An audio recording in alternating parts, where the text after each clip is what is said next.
Hello guys! Welcome to my vlog!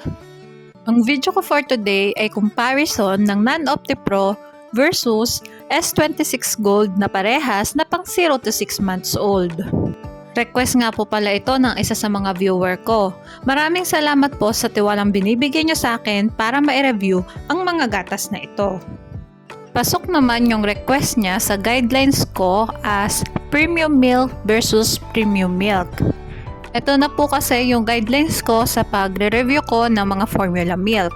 Una, premium milk versus premium milk, ordinary milk versus ordinary milk, or yung last ay yung same yung manufacturer ng premium milk versus ordinary milk.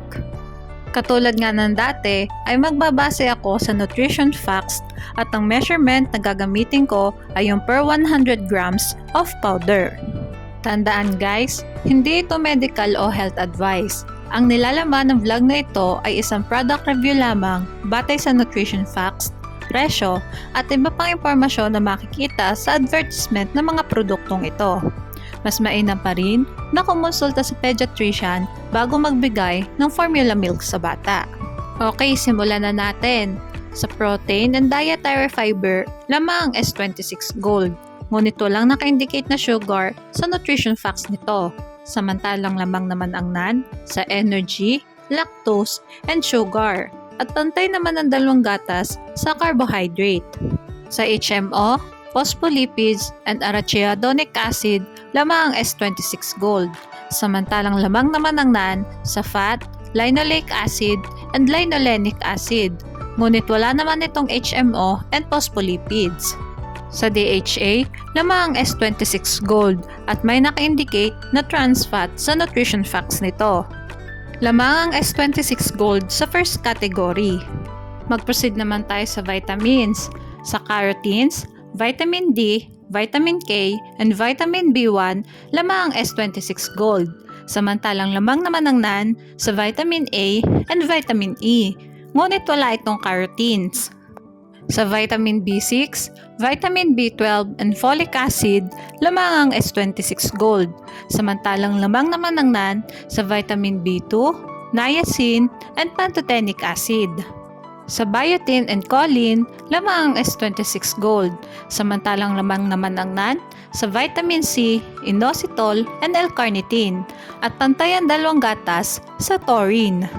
Sa nucleotides and lutein, lamang ang S26 Gold, samantalang wala namang lutein ang NAN. Lamang ang S26 Gold sa vitamins. Mag-proceed naman tayo sa minerals. Sa iron, lamang ang S26 Gold, samantalang lamang naman ang NAN sa calcium, phosphorus, magnesium, zinc, and copper. Sa chloride and selenium, lamang ang S26 Gold, samantalang lamang naman ang NAN sa manganese, iodine, sodium, and potassium. Lamang ang NAN sa minerals. Magtungo naman tayo sa price na parehas kong kinuha sa Lazada. Paalala guys, pwede mag-iba ang presyo ng dalawang gatas na ito depende kung saan store nyo sila titingnan.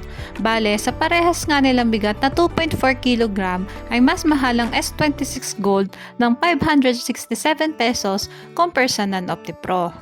At ito na nga yung summary ng vlog natin today. Sa first category and vitamins, lamang ang S26 Gold.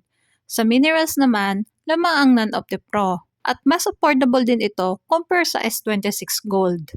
Bale, base sa ginawa kong review, masasabi ko lamang na parehas na maganda at pang premium milk talaga ang nutrition content nila dahil parehas silang may DHA and dietary fiber.